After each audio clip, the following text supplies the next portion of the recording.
Hello and welcome to Japan Expert Insights and our discussion series on geopolitics in the Indo-Pacific and Japan's role in the region.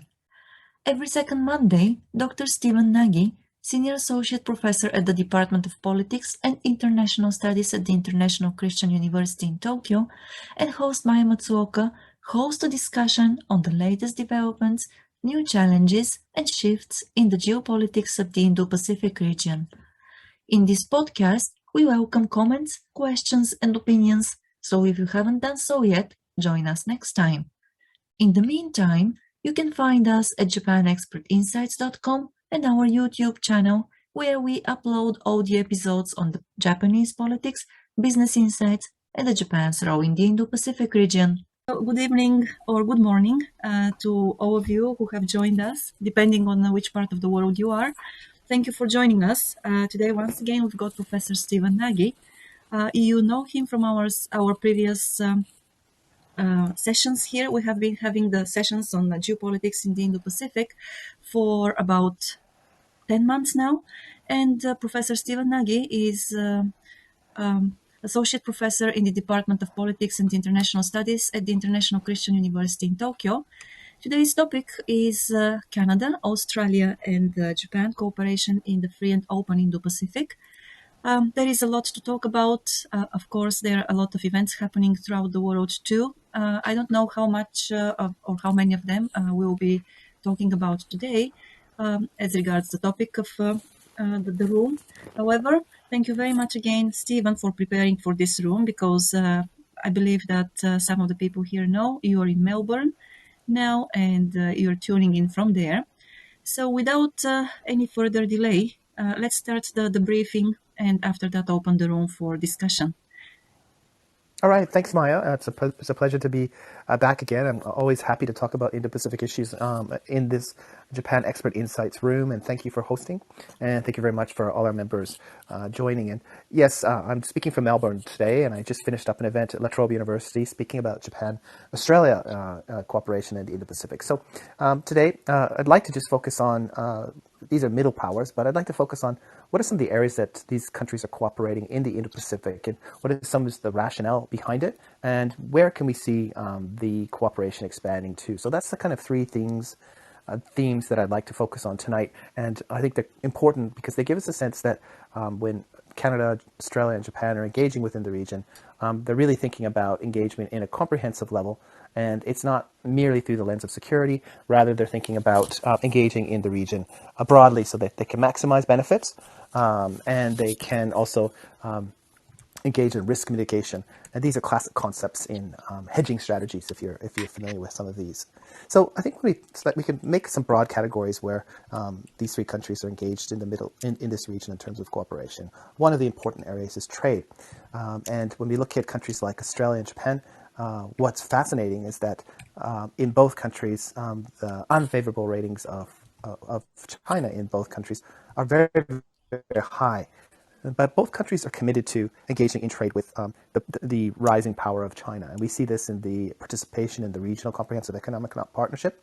So that's the ASEAN plus 5 countries, minus India, have agreed to engage in trade. It's a lower level trade agreement, but what it represents is a commitment to creating a shared understanding of how we should engage in trade. That includes China. And I think that's really, really important.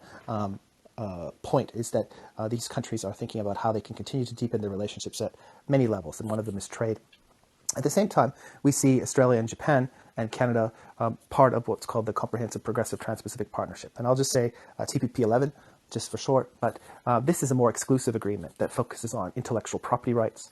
It focuses on labor law, environmental law, limiting the role of state-owned enterprises, and there's also digital chapters which are important for really shaping how digital trade evolves in the coming years ahead. Now, this agreement is important because it really is shaping the trade rules for the 21st century. And we also have applicants. So the UK is applying for it. South Korea has said that it's interested in applying. And I think most recently, both China and Taiwan have both launched applications to join the TPP. These are unlikely. For different reasons, so we can come back to that. But what's important is that trade remains one of the areas that Canada, Australia, and Japan are aiming to cooperate in the Indo-Pacific to try and help shape the rules. And what's interesting about this is their alliance partner and their closest partner, the United States, is not part of these trading agreements. And of course, this was a decision made by the previous U.S. administration, but it is a demonstration that these countries are clearly committed to trade within the region. A second area that I think is important when we're thinking about the cooperation between these countries is looking at maritime security. Now, maritime security is important for several reasons, but primarily because of the critical nature of sea lines of communication that really connect the South China Sea through the Taiwan Straits or around Taiwan into the East China Sea. Now, these sea lines of communications are really critical because they are the major arteries that transport over $5 trillion a year in goods, imports and exports into the region and out of the region. They're also critical highways for the transport of energy. And if you think about which countries are in this region, we have the second largest economy on the planet, China, the third largest economy on the planet, Japan, and the 10th largest economy on the planet, or 11th, depending on your measurement, South Korea. So this is, and this region is a critical area of growth, and these three countries are very much interested in ensuring that sea lines of communication remain open and free and arbitrated by international law, or at least a common understanding and a common set of practices about how to behave within this region. So I think that this is an area that we see growing cooperation. I'm going to give you some concrete examples afterwards, but it's an area that we should look at in terms of potential growing cooperation. Other areas that I think are going to become increasingly important is the digital economy and attempting to create standards and regulations of how we negotiate the digital economy. And these standards will include privacy, but also the kinds of taxation systems, the role of government, or how much government can be engaged in the digital economy. So this is important as well, and we can talk about this. Lastly, and I think importantly, is deterrence and security. And here we see various degrees of cooperation between these three countries, primarily at two levels, the bilateral level, and the second level is at the minilateral level. When I talk about the bilateral level, I think the best example of this is the Reciprocal Access Agreement between Australia and Japan that was signed in December 2021. This agreement allows both countries to train their military or self-defense forces in each country's territories. That means that they can build some interoperability, and they can build some shared norms of how to react to challenges within the region. It also provides Japan some strategic depth in terms of being able to do training within the Indo-Pacific region with its Australian counterparts. And I think this is important to develop Japan's self-defense or military capital within the region to start to ensure that the other countries, in particular in Southeast Asia, perhaps in South Korea, understand that Japan's self-defense forces are a force for positive defense within the region, rather than offensive power that somehow reflects Japan's past imperial period. So those are some areas that are obviously open to cooperation. We see a lot of cooperation between the countries.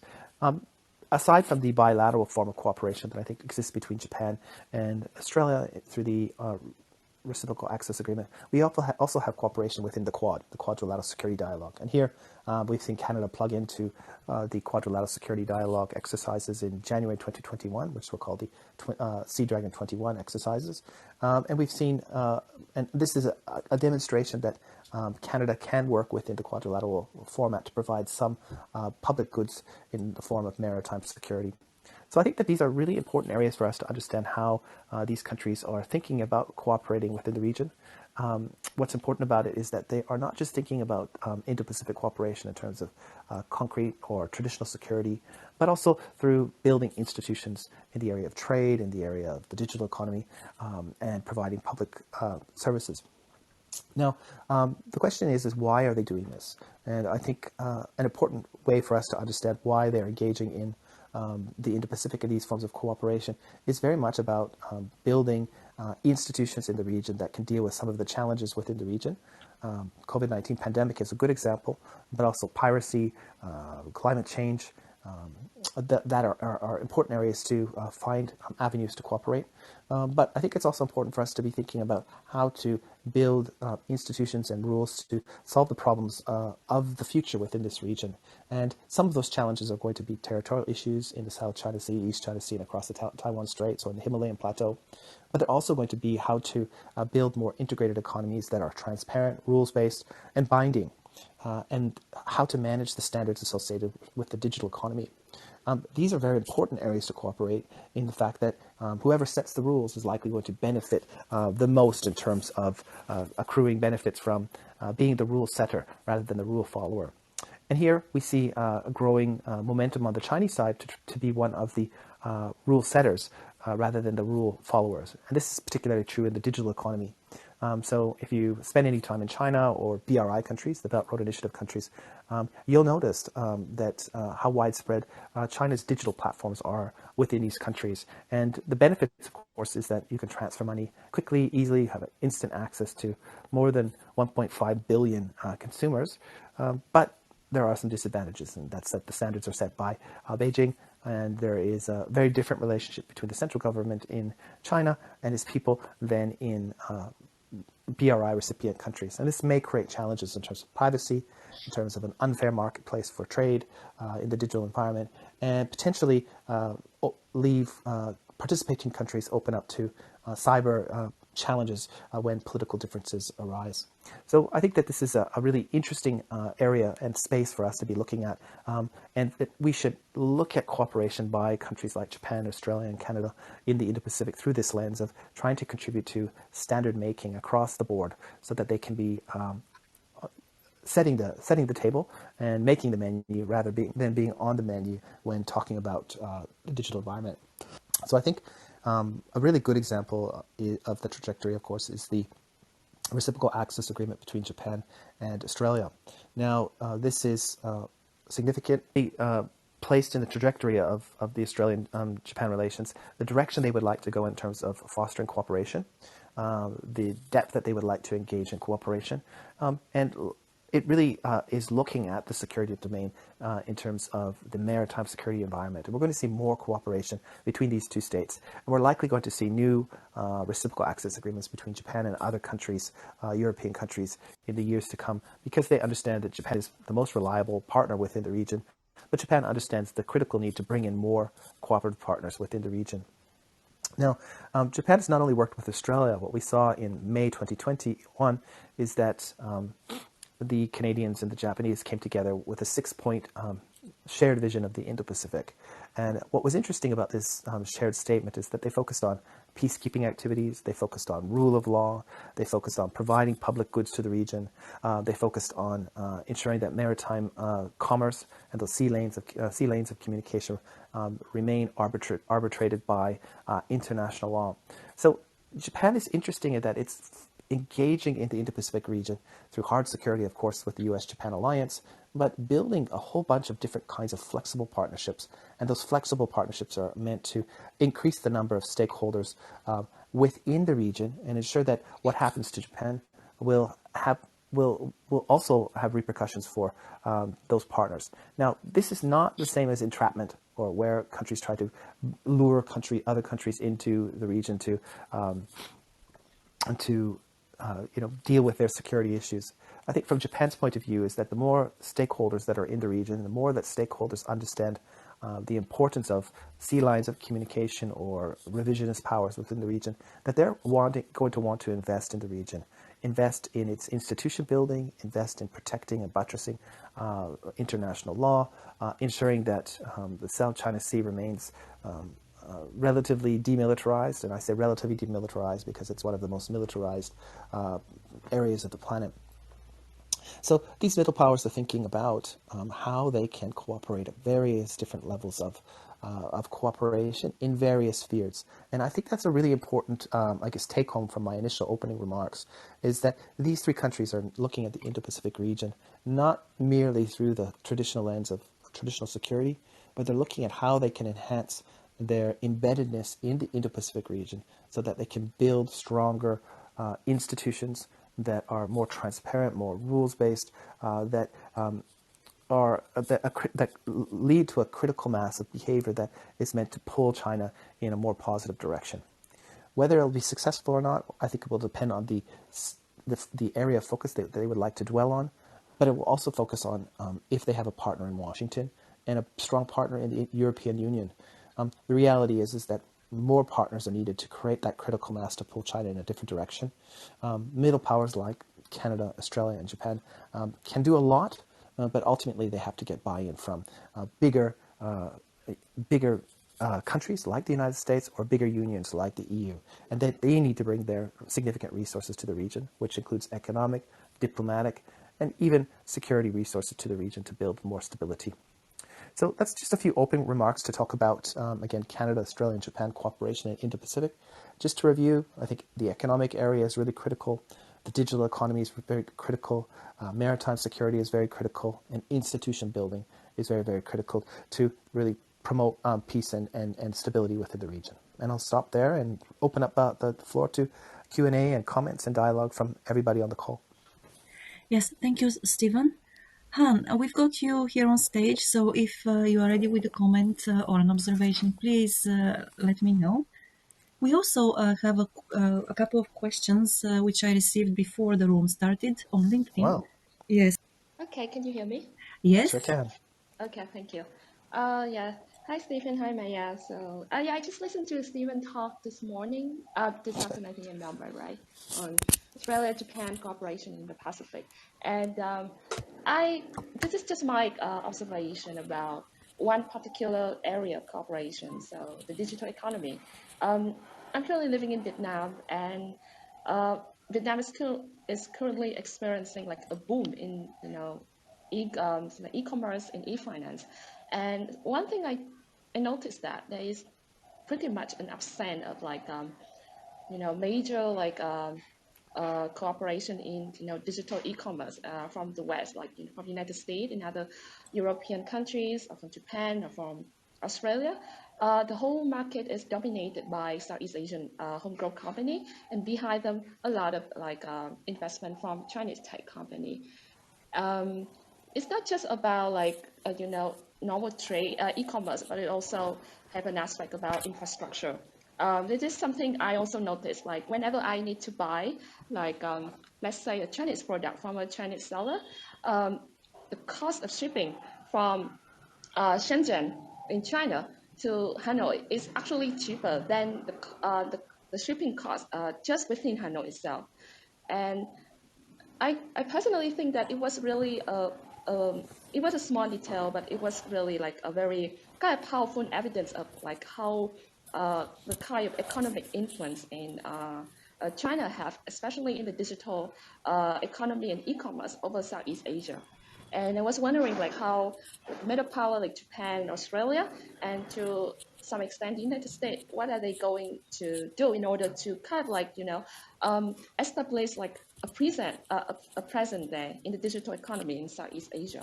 I'm not talking about like trying to contain China's economic influence, but like at least they can establish something like an economic presence in the region. Thank you. Thanks, Han. This is a really, really great question. And I think that if you've been to China, and you have been to China, it's really, really evident how advanced they are in terms of using the digital economy to speed up commerce, to speed up transactions. And, a really good example is my last trip there. I went into a convenience store and I used my phone to scan in to get into the convenience store. There was nobody working there. I picked up a few items. I scanned them with my phone. I paid with my phone and I left. And, I think it really represents how advanced they are in terms of the digital economy and linking a platform like WeChat to be this all-purpose way to engage within the region. It's quick, it's fast, it's cheap, and it's something that the sheer numbers in China make it more efficient. Now, what we see in Southeast Asia and some countries, BRI countries, is that this system has been exported because it's pretty efficient. And the standards associated with these systems have also been exported. And this is where we get that speed of cost that you mentioned, or the speed and the inexpensive aspect of their digital economy compared to other economies. So I think that in many ways they've been able to penetrate certain markets in Southeast Asia, and this gives them a tremendous advantage in terms of moving into Southeast Asia and dominating the digital economy or setting the standards. Now there are alternatives.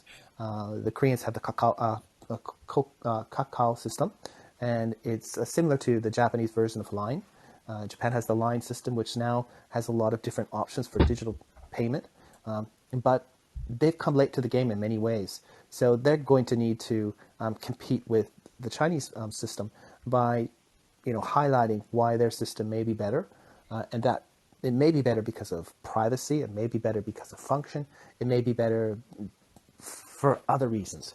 So I think that what we're going to see is a marketplace of ideas and competition of which systems are more efficient, cheaper, and suit the consumer. And right now, I think the Chinese are ahead, and the Japanese and the Koreans and the Americans don't seem to have an alternative at this particular stage. This is an area I know that the Biden administration is looking at, and I know Eleanor is online and she might be able to shed some light on this. It's an area that the former Trump administration tried to address through the mini trade deal with Japan and the United States in terms of the digital chapter. The TPP has a digital chapter that's trying to address these issues. During the G20 summit in Osaka, they put forward the Data Free Flow with Trust initiative, which is also meant to address some of these issues. But ultimately, a system needs to be put forward that has a critical mass that offers a substantial and competitive price advantage that would either outperform the Chinese system or at least make it competitive. And at this stage, I don't think we have that yet, although I do think that there is recognition of the importance of finding an alternative. Leonor, good morning to you. Or is it still midnight or after midnight where you are at the moment? No, Maya, you're right. It is good morning. It's 7:21 a.m. So every time I tune in, I'm just barely awake. So my apologies from now and previous chats if like my comments seem all over the place. I am still getting my morning coffee, about to get my morning coffee as well afterwards. Thank you for letting me join. So I heard Stephen mention my name, if I remember correctly. I was getting something earlier, I did. yeah, you did. Okay. I guess I can bring in a little bit about trade, I guess, in regards to the Biden administration and maybe bring up a few other comments. So I guess, first of all, for those who have been watching, the Biden's administration's efforts in entrenching or having the U.S. re-engage with the Indo-Pacific compared to what Trump did, I guess the one area that is really lacking even now is trade.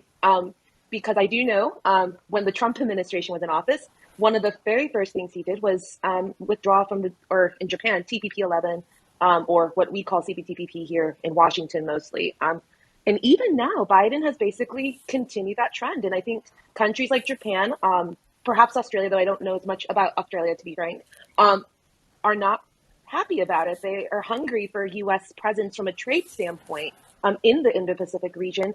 And to be frank, I mean, we'll see, and it's too early to say, but I don't think the Ukraine crisis is helping. The strategy was released, I believe, the Indo-Pacific strategy was released shortly before Russia's invasion of Ukraine. But on the other hand, because of that, I mean, in some ways, the United States does have to, have enhance its presence somehow on the Atlantic side, but at the same time, still, of course, prioritize the Indo-Pacific, because in the long term, I do believe the China challenge is the long term or the pacing challenge, as the Pentagon likes to call it, of the United States going forward. So how are we going to manage that delicate balance going forward is something that I think will be interesting. Not sure if it will be the most, if the outcomes will be the most promising or favorable from the U.S. perspective and or countries in the Indo-Pacific like Australia, Japan. So that's one point I did want to point out. I guess the other is in regards to another middle power that wasn't talked about as much, which is South Korea. I think it will be very interesting to see once President-elect Yoon Suk-yeol takes office, how he incorporates South Korea into becoming a shaper of Indo-Pacific rulemaking, perhaps institution building, as Stephen was previously talking about, and as well as South Korea and Japan bilateral relations going forward as well, because both leaders, at the very least, Yoon Suk-yeol wants to accomplish some sort of a breakthrough with Tokyo. Prime Minister Kishida has kind of reciprocated, saying like he wants a forward-looking relationship with Korea. And Yoon Suk Yeol's also expressed his interest in having South Korea join the Quad in some capacity, at the very least with working groups in regards to climate, emerging tech. There's a lot going on there as well, as Stephen and others talked about 2 weeks ago. So I think it'll be interesting to see where that goes as well. But that's not to say that South Korea-Japan relations aren't complicated. If anything, they are very complicated for reasons ranging from historical grievances and economic difficulties from a few years ago, and even an incident that almost led to the termination of GSOMNIA back in 2019. And that was scary. That was something I was a little scared about, to be frank. So I'll just leave it at that to see what kind of comments I spark. But thanks again for letting me join. Thanks, Eleanor. It's a really, bringing South Korea into the discussion is really important. And I think that the new administration there may be some opportunities again to participate in Quad activities. I wouldn't use the expression join the Quad. This is why when I talk about Canada Quad cooperation, it's a plug-in or a bolting into the Quad. Quad means four, and I'm not sure if it's going to turn into a quint or whatever that comes after a quint. But yeah, where can South Korea participate in this kind of minilateral agreement? Is it in the working groups? Is it focusing on climate change? Is it some of the technology supply chains, or is it about standard building? And this is a real challenge because I think we don't know where South Korea sits on the fence in terms of how it's going to move forward on the China challenge. I think if we look at the past, it's going to try and find a middle way that makes it a less reliable partner compared to some of the other partners. And that is a real challenge in terms of thinking about cooperation. We need to identify the area we can cooperate in, and then we need to find reliable partners. I think we used to think India, for example, would be a good candidate for the Regional Comprehensive Economic Partnership, but it decided to and declined to join that Regional Comprehensive Economic Partnership, which on the trade front makes it a less reliable partner. In the recent advent of the invasion of the Ukraine, we saw, again, India take a position that mirrored much of China's position of not criticizing Russia's invasion of the Ukraine. And this raises questions about its role within the Quad to be a reliable partner. And I think on certain issues, it probably won't be a reliable partner. But on public good provision and, for example, very specific areas like boosting vaccine production and distribution from India, that might be an area that India will be a real champion of and a real leader of. So I think it's really important for us to look at Indo-Pacific country in terms of all the different formulas that exist in different areas of cooperation. And there may be overlap, but there may also be clear divergences between Indo-Pacific stakeholders like India or Canada, Australia, or Japan, or otherwise. And this will continue to be a challenge, and we see it. We see it within the Five Eyes. New Zealand is kind of an outsider compared to the other four partners. Canada's not a forward-leaning Indo-Pacific partner yet. So I think we should look at cooperation again from more of a functional level. And I raised some potential areas that I think are already there, but there are also many challenges in terms of cooperation. Said Stephen, you mentioned that there are areas in which different stakeholders and players here in the region can cooperate. Some of them overlap, but many of them actually diverge from one another, which from a purely economic point of view could be also a benefit to them because obviously competition will not be so fierce if the countries out of the region actually decide to work here and benefit from these areas. Okay, and I guess the challenge is that we're thinking about in some ways of how to build a coalition of countries that can balance China. Right. And in terms of trade, the TPP 11 or 12 or however you want to call it, that was an ideal way to balance the largest of the Chinese economy and to try and put some brakes on the intellectual property rights challenges that come from it, try to limit the role of state-owned enterprises, etc. But of course, the United States is not part of that. As Han pointed out, we don't see the United States leading a digital framework within the region. Again, this creates challenges in terms of who's going to, do we find an alternative to the Chinese system? And if we don't, it's likely that the Chinese system will be adopted within the region. That meets the Chinese standards. And some of the standards are great. Some of them we have lots of questions about.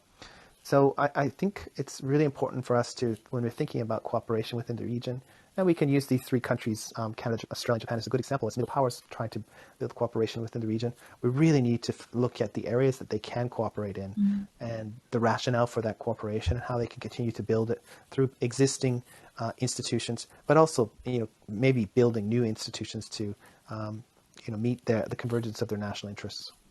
Yes, in terms of building new institutions, in addition to the ones that already exist, isn't there, isn't it possible that the region and the trade and the digital economy here become over-institutionalized? Well, I think that right now there's not enough institutions. That's the challenge. So, if you go to Cambodia, you go to South Korea, you go to India, they're all different systems. And that lack of integration means that there's not this smooth flow of commerce that really could happen if there was one system. When you go to Europe, Maya, you're young enough to remember when Europe wasn't a European Union in the sense of it today, right? With border controls and different currencies. And that created a real barrier to business, to the flow of capital, to the flow of people. But it's very different today. So in some ways, the Indo-Pacific countries today are very much like the European Union 30 or 40 years ago, very, very separate from each other, different political systems. Of course, they were separated by the Cold War. And this created real challenges in terms of their trade. And if they had a digital economy at that time, it would have been the digital economy in other areas as well. So we're not at the stage of being over-institutionalized yet. I think we're at the stage of being under-institutionalized yet and not having competing frameworks that will compete for the consumer, for consumers' benefits. And that is a really interesting space for us to be looking at moving forward. Well, thank you for the clarification. And I would like to read to you the questions which we got before we opened the room. So they're from Ling Ha. And we start with, is the Canadian government aware of its interests in the Indo-Pacific region? And why is it later than other countries like Japan and Australia in delivering an Indo-Pacific vision? If it is going to have one, what will the vision look like? So, Okay, that's a lot on the table, Lynn. Thank you very much. So I think there's a great team in Ottawa that's working on the Canadian version of the Indo-Pacific strategy. But I think that there's some challenges at the political level. There's challenges in terms of the distractions of other events. And there's also concerns about how committed Canada should be to the Indo-Pacific. And lastly, how close or different should it align or not align its Indo-Pacific vision with the United States and other partners. Now, I mentioned politics. I think that in the Canadian context, the Indo-Pacific vision is not, or Indo-Pacific region is not lingua franca amongst ordinary people. They think of Asia or the Far East or maybe Asia or East Asia. Indo-Pacific means very, very little. So that's something that politicians need to start discussing and shaping the dialogue. But also the politics of, domestic politics is everything. And I think that the current administration or current government in Canada is not so foreign policy focused, to be diplomatic. And I think the Ukraine crisis has further distracted it from the long-term importance of the Indo-Pacific region. Now, the question is it aware of its interests? I think the policy team is. I don't think politicians are, and I don't think the Prime Minister is. And again, that's just related to the background. Will that change? Well, Canada adopted, or the Prime Minister gave so-called letters of mandate. Basically, they are letters for the Foreign Minister of Canada to put forth an Indo-Pacific strategy. When will it come out? We don't know. I think really there's a great hesitancy because they don't really understand where the United States is headed and how reliable or long-term the Biden administration's more systematic approach to foreign policy will be. There's worries that another Trump-like character could come into the White House in a couple of years, and Canada doesn't want to be wedded to a hardcore security strategy to the Indo-Pacific. What will it contain? I think that if we look and we think about Japan's or Canada's general orientation, it will probably focus on good governance. It will probably focus on development. It will probably focus on contributing to infrastructure connectivity. There'll be lots of talk about rules-based order and supporting international law in the region. But in terms of resources, and that's what's really important, how much resources are diverted to the Indo-Pacific region, we don't know yet. And once we understand the resources that will be diverted, that will give us a better sense of how committed and how sustainable the Canadian Indo-Pacific strategy will be when it's unveiled. And at this stage, we don't know. Also, we have a couple of questions which have been posted in the room chat. I'll read them to you. Stephen, the first question in the room chat is, what is the objective of these three countries, specifically in the Indo-Pacific? This is a great question. Yeah. And I think that in the case of Australia and Japan, they're pretty clear, is that they want to make sure that international law is the final arbitrator of behavior in the South China Sea, East China Sea, across the Taiwan Straits, in terms of international trade. They don't want to see, forced revision of the regional security architecture or economic architecture. So they want it to, in many ways, maintain the status quo, what we understand as the post-World War II order that they've benefited from. At the same time, I think they're willing to adjust, but they want to adjust through dialogue and ensuring that markets, ensuring that rules and institutions are the final arbiter of change, rather than economic coercion or military coercion. Canada doesn't have a strategy yet, and I think on paper and in discussions they talk about similar things, but they haven't put together that framework that they can clearly articulate what they are thinking within the region. But I would assume that it's very similar to how Japan and Australia and European countries are thinking about the Indo-Pacific region in terms of wanting it to remain under the same rules-based system that has evolved over the past 70 years. So the next one is, how far is Canada from cooperation in traditional and non-traditional security areas, maritime security? Does the Middle Power Initiative include Japan and Australia? This is from Hiroaki. So what we've seen already is there's a couple different operations within this region that Canada's already quite active in, and we would call these non-traditional security forms of cooperation. And I guess the key activity is what we call the NEON exercises, or the NEON operations, which take place in the Sea of Japan. And these operations are meant to prevent North Korea from evading sanctions after it launched ICBM missiles over Japan back in 2017. So working with the UK and Japan and I think France, they monitor the Sea of Japan to ensure that those sanctions are enforced. So I think this is a good example of middle power cooperation. I think it's a good example of maritime cooperation. And I think it's a good example of where Canada can add some value. It doesn't have the same number of ships as Japan has or even Australia has, so it has to use the resources in a very judicial way. And that means focusing on its strengths and its capabilities and the partners that it has a good track record with. So I think that is probably a really good example, Hiroaki, of Canada's approach to non-traditional security issues within the region. As for security issues within the region, those harder ones, I think that Canada doesn't have the capacities, that means the sheer numbers of vessels that are needed to make a big difference. So they, in my understanding, and I don't speak for the government whatsoever, that their interpretation of the international law associated with Senkaku Islands is probably much more close to the Japanese position than the Chinese position. But bringing in a Canadian warship to push back against Chinese assertive behavior in the East China Sea or the South China Sea, or even the Taiwan Straits, is not really going to make a difference.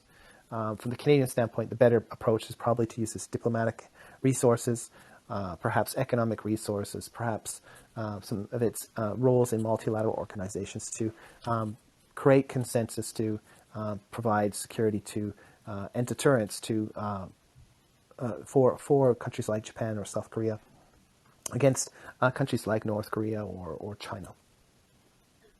When and what kind of Indo-Pacific strategy can be expected from Canada? Similar with the US or Quad, Europe or ASEAN? So my view is that it will be probably quite substantially different from the United States in the fact that Canada does not want to have a securitarized, free and open Indo-Pacific vision. It wants to be distinct, and it doesn't want to be seen as a secondary partner or a junior partner to the United States. Its engagement with the Indo-Pacific should be based on Canadian interests. Now, of course, Canadian interests and American interests overlap in many ways, but there's also distinct differences due to their size, due to their capabilities, and due to their engagement within the region. So I think that Canada's vision will probably be more similar to maybe Germany or France or even Denmark than the United States. I think the ASEAN Indo-Pacific outlook, while having a very nice name and it demonstrates that they've come to the table to put forward something, if you know something about the how it was made up, the ASEAN Indo-Pacific outlook was really about maintaining ASEAN centrality, that ASEAN represents the center of the Indo-Pacific region and that decision-making should be based on consensus decision-making rather than rules. So in a sense, I think the Indo-Pacific outlook is probably not the direction that Canada would go. Canada is going to probably, again, mix the Japanese free and open Indo-Pacific vision and many of its pillars with the European partners because they want to have that trade relationship with China. They want to use their diplomatic and other resources to shift behavior. But at the same time, they do share a lot of the views and concerns about sea lines of communication and a might have right approach to dealing with foreign policy challenges within the region. Lastly, and I think that there may be some possibility that Canada's Indo-Pacific vision will focus on good governance, and under this Prime Minister, maybe progressive issues, which I don't think will have any traction. But promoting good governance is different than promoting democracy. And if Canada can, for example, train, Vietnamese public servants in terms of good governance, I think the Vietnamese may appreciate this kind of training. If it's about promoting democracy in Vietnam, that's not going to be a starter. So I think that promoting good governance may also be an area that Canada may engage in. And I do think that they're also going to weigh in the digital economy because this is one of their traditional strengths. Yes, and then another question from Hiroaki is how significant the Taiwan Strait and South China Sea are for Canada? So Hiroaki, about $5 trillion of trade goes through the South China Sea, East China Sea, Taiwan Straits every year. And for Canada, the number I think is about $23 billion of Canadian trade goes in and out of the region a year. So that's a slight increase since last year. It continues to increase. So Canada has a vested interest in what happens in these regions. Now, I think the big picture is that this region, and I'm going to call it the three Northeast Asian economies of Korea, China, and Japan, and the Southeast Asian countries. This, ASEAN plus 3 grouping, these are very dynamic economic hubs. They are the center of global production and global production networks. Many important supply chains go through these, whether it's for our iPhones or toilet paper or medical masks or our glasses that we're drinking our wine in, are based in this region. So conflict or instability or, God forbid, a war would dramatically affect all of those areas and, as a result, Canadian prosperity. So I think growingly, Canadians are getting a better sense of what happens in the Indo-Pacific region, what happens in across the Taiwan Straits. It's not so much about democracy, but more about how it would affect those sea lines of communications in a negative way that would have serious consequences on Canada's economic prosperity. And this isn't just a Canadian issue. I think from my standpoint, this is why this should be the starting point for any discussion of why we should look to this region, why it matters for New Zealand or for Chile or for Canada or for Ireland, that if there's a conflict here, it will have severe economic consequences. And, what's happened in the Ukraine is a really good example. Ukraine is the breadbasket for Europe, but also for many, many other countries. So now we have Egypt and many African countries that are having food security issues because of what's happened in Ukraine. We have other supply chain issues as well that have been disrupted, with many Japanese businesses being located in eastern Ukraine, getting their parts from Russia. So those businesses now need to find new suppliers. So I think when we look at this region that we're sitting in, whether you're Canadian or German or French or American or Australian or New Zealand, and whether you're Chinese, that it's not in our interest to have any kind of conflict. And I think that is something really important for us to think about. Another question, seeking a convergent point in the Indo-Pacific, what kind of cooperation can be proposed by Canada? Well, here I think there's already examples out there. Last year in May, the Canadian government passed an arbitrary detention law in which I think 65 or 70 countries came together, and they agreed to protest and sanction countries that arbitrarily arrest citizens. So Hiroaki is a Japanese national. He understands what happened to Iwatani sensei from Hokuda University when he was arrested by the Chinese government back in September or August 2019. So this is an example, using your diplomatic offices to create initiatives that can bring stability to the region. I think Canada can do more of that. And, there's this could be on good governance issues. It could be on the digital security issues. It could be on arbitrary detention. Growingly, I think that, focusing on economic coercion or pushing back against economic coercion might be another area that Canada may be interested in talking about. Now, I mentioned that, and you might be saying, well, isn't that what the United States and neighbors are doing and friends are doing to Russia right now after it invaded Ukraine? And I think that's actually the key point, is that we had Russia invade another country. And as a result, the sanctions that are being put against Russia are a retaliation to its aggression against the Ukrainians. But I think the contrasting example is the punitive economic measures that China took against Australia after it asked for an international investigation of the COVID-19 pandemic. Well, Australia wasn't attacking China. It was clearly trying to find the bottom of where the COVID-19 crisis emerged from, so they could prevent the next pandemic. But China engaged in very, I think, hostile economic coercion against Australia that is still ongoing today. So this is a really interesting example in the fact that Canada could be in a role working with other like-minded countries, and I think it should try to establish a partnership with Japan here and Australia and other countries that have experienced economic coercion to put forth some kind of law or act or declaratory statement in which they agree to, or they get other countries to agree to, work together to push back against economic coercion when one of their states or member states are subject to that kind of abuse.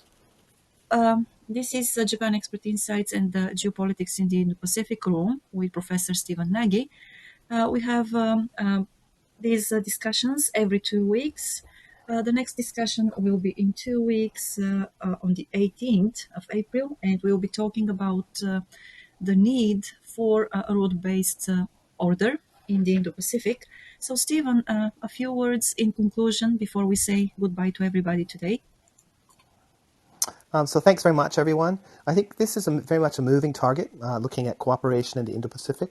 And if you ask me, and you ask many people 6 months or 6 weeks ago, or even 2 months ago, if we would have been linking what's happened to Ukraine to this region, we would have not.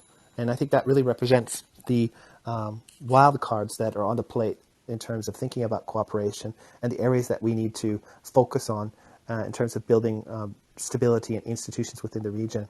And there's a lot of work to ensure that this region can withstand the future traditional and non-traditional security challenges that are going to emerge in this region. And being part of that institutional making process is going to be critical for countries like Japan and Canada, Australia, Vietnam, Philippines, and others. So that's this dialogue is going to go on for many, many years ahead, and hopefully we'll all be part of it. Thank you very much, Stephen. Thank you for the room tonight. Thank you, Han, for joining us. And thank you, Hiroaki, for the questions you posted in the room chat. With this, I wish you a successful and productive week ahead. And we're looking forward to having you here again in 2 weeks at the same time, 8 o'clock in the evening, Japan time. So if you have time at that point, please join us and also join the discussion. Thank you very much and see you then. Thank you, Stephen. This was Japan Expert Insights on geopolitics in the Indo-Pacific and Japan's role in the region. Thank you for coming and staying with us today. We will be on air in 2 weeks on Monday at 8:30 p.m. Japan time again, so join us. Until then, you can find us at japanexpertinsights.com and our YouTube channel, where we upload all the episodes on Japanese politics, business insights, and the role of Japan in the Indo-Pacific region. If you want to stay informed about our upcoming events, you can follow us on Clubhouse, LinkedIn, Twitter, and Facebook.